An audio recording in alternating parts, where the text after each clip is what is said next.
Hello, my name is Merlin Moorfield. I'm 58 years old. I was born February 22nd, 1968. Well, I'm making this video because I feel like it's important to say. I've been alone all of my life. Even when I was around people, I was alone. I've been around people laughing and joking, and I've been alone. And I've been laughing and joking along with people, and I've been alone. But most of the time, my existence has been solitude, complete and utter aloneness. Here in this apartment, or driving in a car, or somewhere where there were no other people around. And the things that I experienced, nobody else experienced the way I experienced it from my own solitary viewpoint. And the people that I loved, they didn't give this love back to me. And they still don't. They still don't. But you know what? I deserve it. I absolutely deserve it. When I was a kid, my father got cancer and he died. I was 15, and he died right before my 16th birthday. But you know what? There were plenty of times that I had the opportunity to spend with my dad, and I didn't. I ignored him. I thought he was old. I thought he was old-fashioned. And I thought he was stupid. Okay, so you might say, well, you were a kid, you didn't know any better. Well, yes, I was a kid, but I did know better. I did. So, okay, let's say we can excuse that because I was under the age of 18. Fine. But then my mother died when I was 31. And I took care of her until she died. But you know what? I cared more about what was going on the fucking internet. Talking to people that I didn't know, who didn't know me. My little web projects and the little groups I was in. Because the groups and the activities that I did online made me feel like I was part of a community, like it was a bunch of my friends. But in real life, I didn't have any friends. I drove a taxi. And, all my mom wanted me to do was get an education. She would have loved the fact that eventually I got a bachelor's degree, but I didn't get that until I was 46 years old. And so she never lived to see that. And she got to the point she was bedridden. And she had a nurse come in occasionally, but I was her primary caregiver. I had to take care of her. But when it wasn't something to do, for her, I was on my computer. There were no smartphones back then. And the computers, they had the big old honking CRT monitors. And I was just so plugged in. And there were times that she was so alone, constantly. And I ignored her. And to this day, I still dream about my parents. I dream about my mom and I dream about my dad. There's nothing, satisfying about that. Because it's not like they come back and say, oh, don't worry, we still love you. We know that, you are just a human. And, humans make mistakes and we all have regrets. No, dreams are always stupid. You know how dreams are. They never make any sense. They're out of context. They're in the wrong chronological order. They're about places that I haven't lived, and even those places that I have lived, they're all turned around and disorganized and messed up. And so I live with that guilt, and I have lived with that guilt for decades and decades and decades. And I've often said that I didn't want my daughter and grandsons to live with that kind of guilt. And I don't on the surface, you know? But now that I'm all by myself and I don't hear from them very much, I tell myself I deserve it because I ignored my parents. And so now I get to feel even more intensely what they felt. And I can't really gripe about it once I think about it. You know, it's just what happens. It's reciprocity. What comes around goes around. Whatever you send out into the universe comes back to you threefold. And I would just say this as a warning to people. Don't ignore the people you love, if you love them. If you really don't want to have the guilt and you want to really appreciate that person and show them that you love them, do it now. Do it while you still can. Because if you don't die first, they will die before you. And when they die, they're dead. A lot of people like to console themselves and say, well, I'll see him again someday. Well, if you're a religious person, you believe that, I guess. But if you're a scientific thinking person, you don't believe that necessarily, or you simply don't know. The truth is, we don't know. We'll never know. We can have faith. That's one thing. But we don't really know. Nobody that we know of has come back and told us. Unless you believe in ghosts and mediums and spirits and things, which I don't. Nobody's come back and said, yep, there's an afterlife, we'll see you. And that might conflict with my religious beliefs, some, but I also have scientific beliefs, and sometimes they conflict. And I just believe that I'll never see my parents again. They're dead. I truly believe that. And you can spout all the religious stuff you want. They're dead.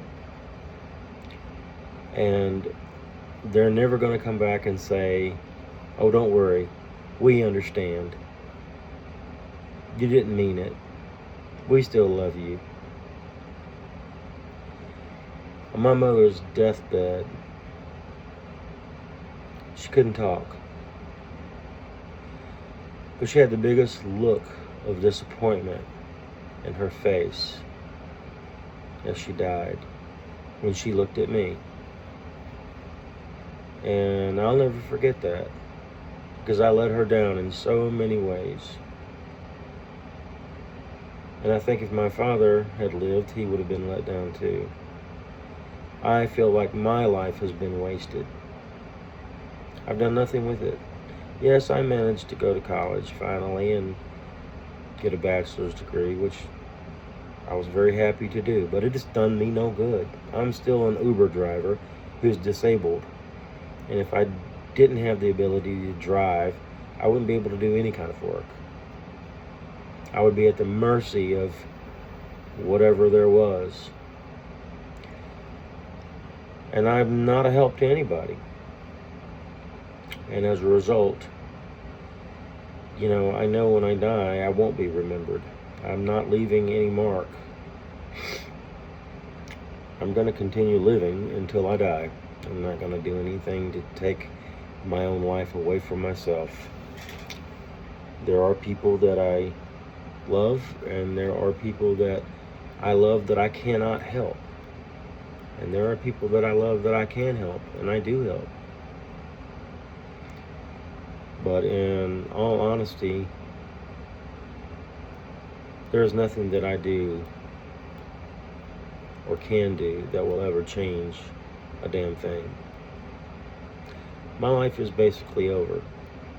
I'm 58 years old. I have heart disease. I have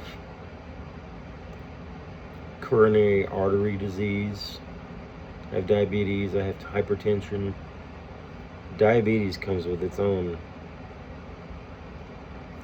plethora of diseases. Medication has prolonged my life, but there are people who are far healthier than I am that will live to be 100, but I won't. There are healthier people who have only lived to be 70. I will be lucky if I have another 20 years left. I do not think that I will.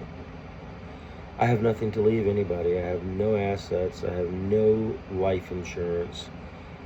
I have nothing of value. Nothing. You can take everything I own, including my vehicle, and you'll be lucky if you get a couple $1,000s out of it. It won't even be enough to bury me or burn me.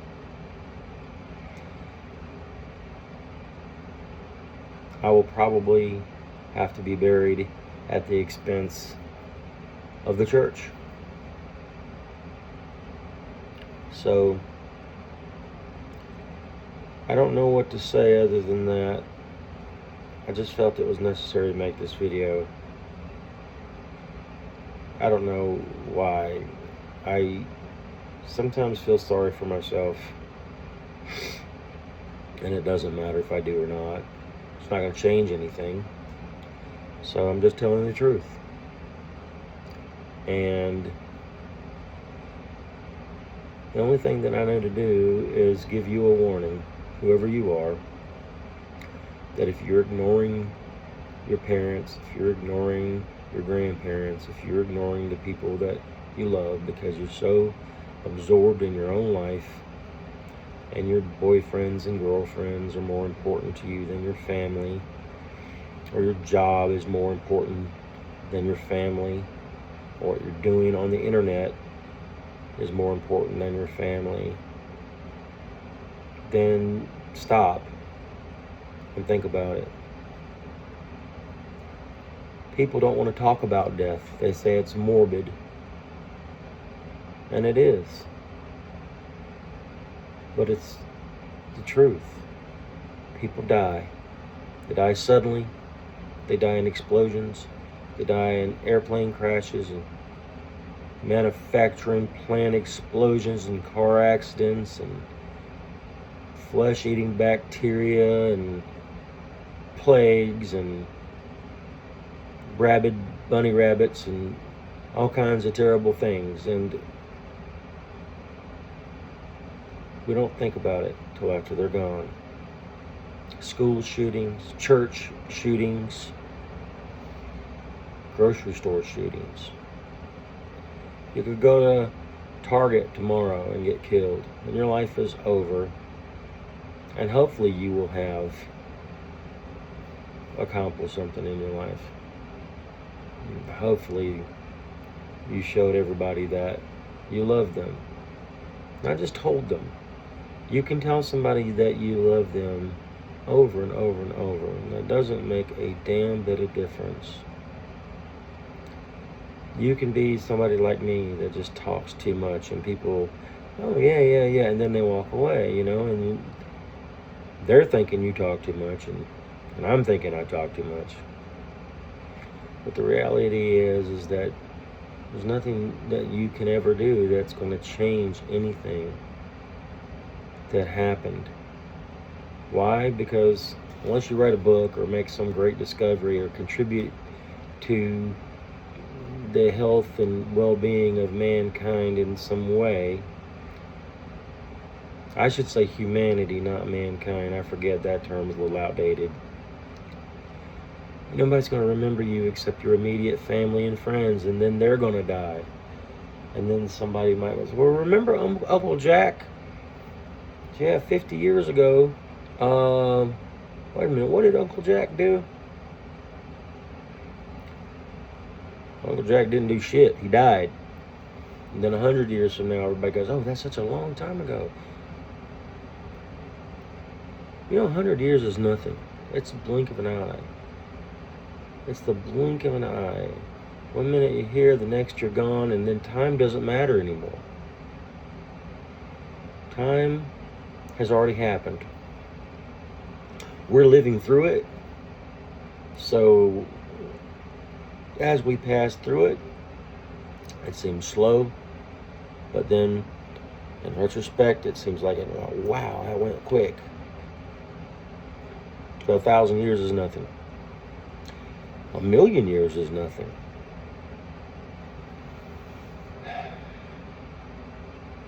I just hope that you come to your senses and appreciate your parents and your grandparents and your friends. But don't fake it. Don't fake it. If you don't love your parents, if you don't love your friends or your grandparents, don't sit around and say, oh, I love you, and then don't show it. Because it's meaningless and it's pointless. Somebody loves them because of the way they act. How they treat you, that they keep in contact with you. That they love everything about you, even your faults, your shortcomings. They love you. They don't say things like, wow, he talks too much, or he's annoying, or she has really aged in the last 10 years, whatever. You care for that person from day one to the very end. And you do it by your actions, not with your words. Words are meaningless. So, if you really don't love someone, don't fake it. But if you do love them, show them. Spend time with them. Take an interest in the things that they're interested in. That's a big step right there. Take an interest in the things that they're interested in. Their music, the kinds of art they like, the kinds of foods they like to eat, their hobbies, what makes them tick. Get to know their story. Ask questions about their preferences about things. Because if you don't do that stuff, then you don't love them. You don't love them. And then when they're gone, you'll realize what an idiot you've been. Like I realized what an idiot I was with my parents. So I'm telling you, you may not believe me. You may not have even gotten this far in the video. You're only hurting yourself in the end.